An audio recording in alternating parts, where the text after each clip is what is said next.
존경하는 국민 여러분, 그리고 우원식 의장님과 선배 동료 여러분, 저는 민주화의 성지 광주 서구을 더불어민주당 국회의원 양부남입니다.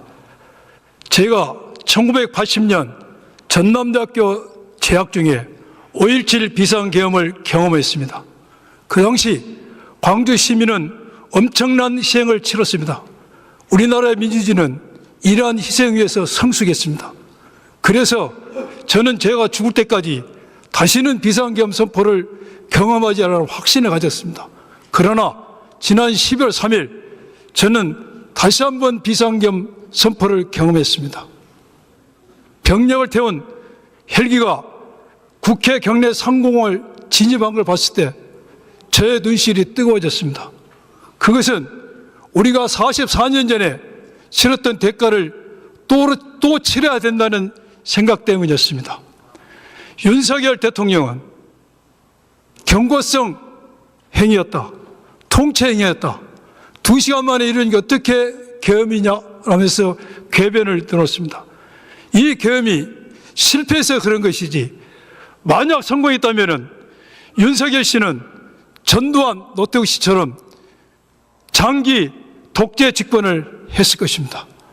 이 쿠데타에 동원된 군 장성과 경찰 간부들 하나같이 상부의 명령이었다라고 변명하고, 일부 장성들은 국민들 앞에 눈물을 흘렸습니다. 국민들 보기에 참으로 부끄럽고 민망스럽습니다. 이 사람들도 계엄이 실패해서 그렇지, 만약 성공했다면 윤석열 씨로부터 떡고물 같은 권력을 받아서 국민 앞에 우는 게 아니라 국민의 기본권을 억압하면서 그 권력을 향유했을 것입니다. 지난 79년 12.12 군사 쿠데타 때 신구의 명령을 저항했던 장성도 있었습니다. 지난 5.18 민주광주항쟁 때 계엄사의 발포 명령을 거절했던 경찰 간부도 있었습니다. 이런 사람 다 어디로 가고, 이카루스가 태양의 정점에 가서 날개가 녹아지자 추락한 이카루스처럼 출세라면 물불을 가리지 않고 달라드는 이런 자들이 군 장성이 되고 경찰 간부가 됐다는 현실이 개탄스럽습니다. 국무위원들께 질의하겠습니다.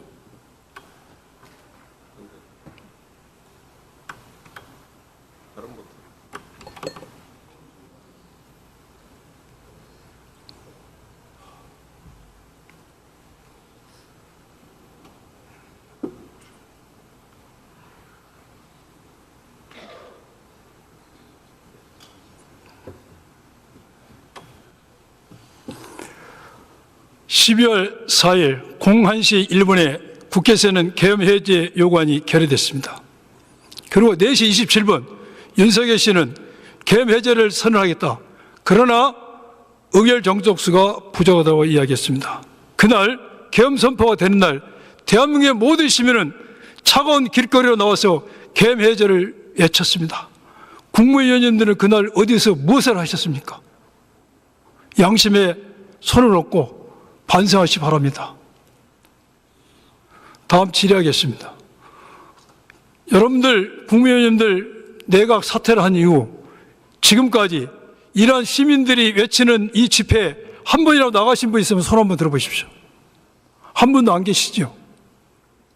실망스럽습니다. 어제 윤석열 대통령, 윤석열 씨의 담화 보셨죠? 그 담화를 보면서 저는 윤석열 씨가 정신적으로 정상이 아니라는 걸 느꼈습니다. 이런 사람이 현재도 계엄 선포권과 국군 통수권을 가지고 있습니다. 너무나 불안합니다. 윤석열 씨는 이제 우리 국민의 짐덩어리에서 흉기로 변했습니다. 이러한 흉기에서 우리 국민이 안정을 취하려면 1분 이치라도 탄핵을 가결시켜도록 저는 생각합니다. 국민 모두의 뜻이라는 생각입니다. 국무위원님들, 탄핵 가결에 대해서 반대하신 분 있으면 손 한번 들어주십시오. 전부 동의하신 겁니까? 대답이 없으시네요. 꿀먹은 벙어리입니까? 동의하십니까? 대한민국 국무위원들이 귀멍어리고 벙어리인 줄 이제서 알았습니다. 12월 3일 계엄 선포된 이후에 국무위원님 중에서 휴대폰 변경하신 분 계십니까? 손 한번 들어보세요. 텔레그램 가입 탈퇴하신 분 계십니까? 여러분들은 내란죄에 공범 내지 방조범으로 전부 수사를 받을 것입니다. 증거인멸 시키지 말기를 바랍니다. 총리님 앞으로 나오세요.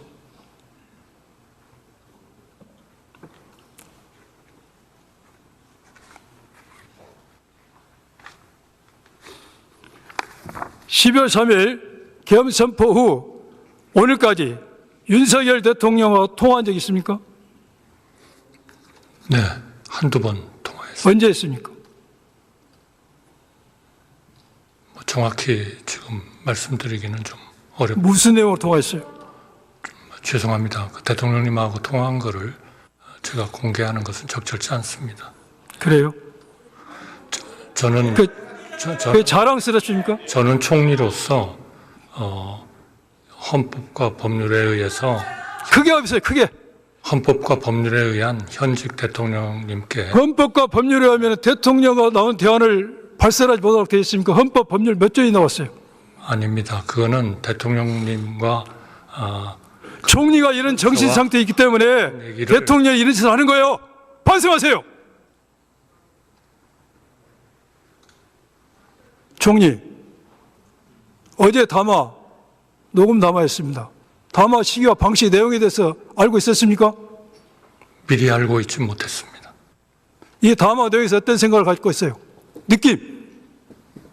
그거는 법과 국민이 판단을 내리실 것이라고 생각합니다. 본인의 느낌을 모르고 있어요. 대통령께서는 법적, 정치적 책임을 회피하지 않겠다고 하셨습니다. 아니, 본인이 그 담화를 보고서 이게 정상적인 담화로 생각이 들었습니까? 그런 사람이 압수수색을 거부합니까? 그거는 법과 됐습니다. 국민이 됐어요. 판단을 내릴 것입니다. 지금 최근 한 모 언론사의 보도에 의하면은 윤석열 대통령이 한 달에 한 10번 정도 9시 이후에 출근했다고 합니다. 보도 보셨죠? 저는 못 봤습니다. 그래요? 그리고 9시가 되면은 가짜 행렬이 지나갔다고 그래요. 그것을 경찰서의 음모로 위장제대라고 합니다. 위장제대라고 음모를 쓴다고 합니다. 그거 몰랐어요? 저는 모릅니다. 굉장히 총리가 업무 수행한 능력이 느슨하고 능력이 없는 겁니다. 그걸 몰랐다는 것은. 됐어요. 들어가세요.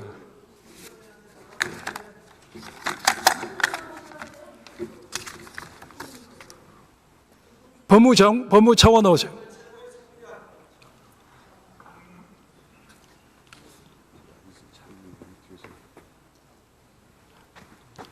차관. 네, 통치행위가 뭐죠?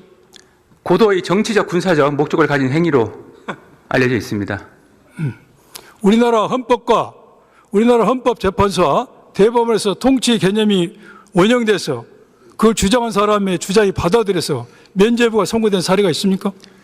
일단 헌법재판소 예를 말씀드리면 96년도에 금융실명제 법을 내용으로 한 긴급 재정 명령에 대해서는 이 통치행위 그거 말고 형사적 책임을 묻는 거야.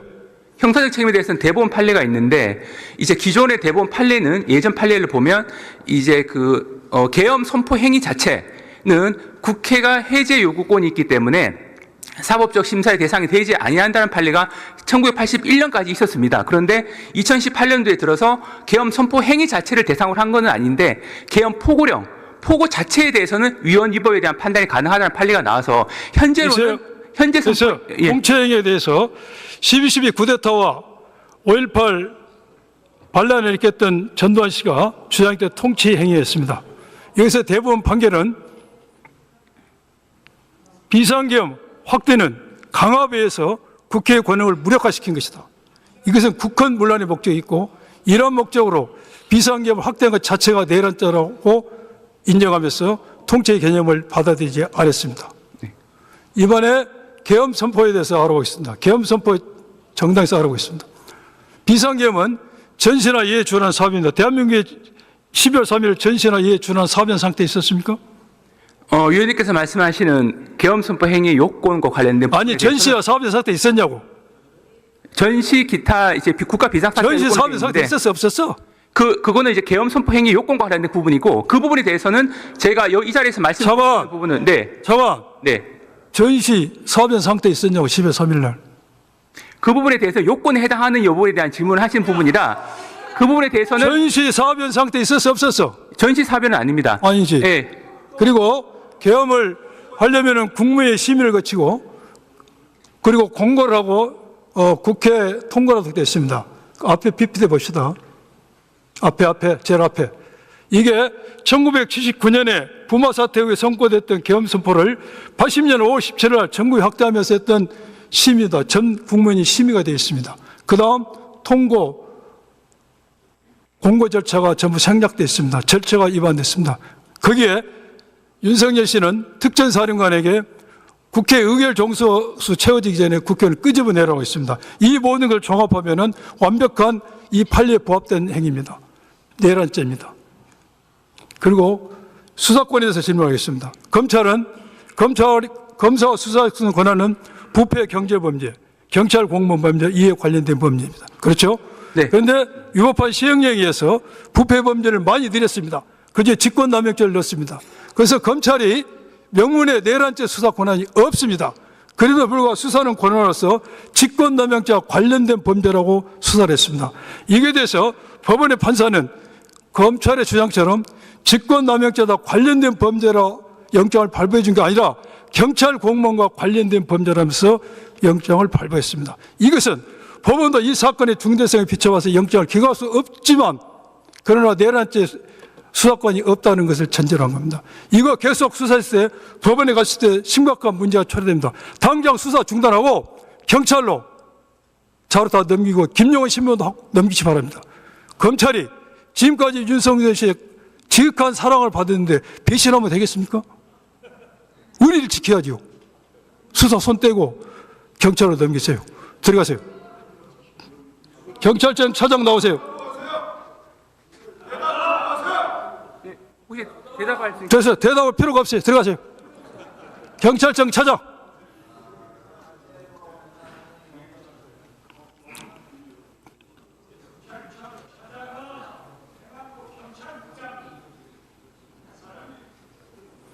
경찰이 내란죄 수사 걸고 수사를 하고 있습니다. 이 수사의 종착역은 윤석열 씨를 체포영장에 체포든 구속영이든 구속이든 신병을 확보합니다. 신분을 확보를 했을 때 지금 윤석열 씨가 직무에 복귀했습니다. 경호처에서 권총을 빼들고 영장을 경찰관에서 총을 겨눌 수가 있습니다.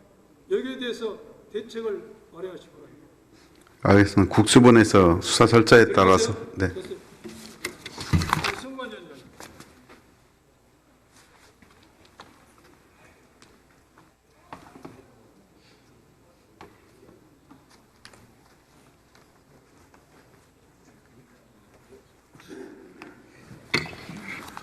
예. 윤석열 씨가 선관위를 장악한 이유에 대해서 보안이 취약하다. 그래서 부정선거가 가능하다. 보안 점검에 협조하지 않았다. 그리고 헌법기관이기 때문에 사실상 압수수색이 불가능하다고 했습니다. 이러한 모든 문제에 대해서 우리 선관위에서는 반박하셨죠. 예, 그렇습니다. 그리고 점검이 필요하면 누가 와야 됩니까? 기술자가 와야 되죠. 그렇습니다. 수사가 필요하면 누가 와야 되죠? 검사가 와야 되죠. 윤석열 정권의 사랑을 담뿍 받고 있는 검사가 와야 되죠. 그렇지 않습니까? 네네. 그런데 왜 계엄문이 왔죠? 그 자체가 바로 헌법에 근거도 없고 법률상 근거도 없는 위헌 위법한 행위입니다. 맞습니다. 이 자체가 국권을 분란시키는 내란죄의 성립 요건이 된 것입니다. 수고하셨습니다.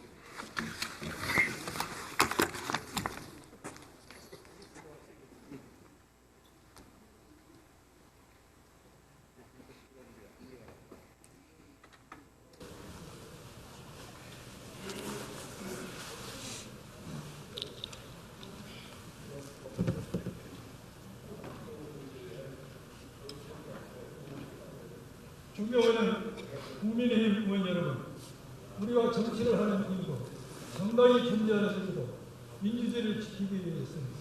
이 땅에 민주주의의 꽃을 피우고 있습니다. 이번 쿠데타는 반민주주의가 결정했습니다. 가슴 저 깊은 곳에서 우러나는 양심의 소리를 들으시고 양심에 따라 꼭 표결에 의해서 부탁드립니다. 감사합니다.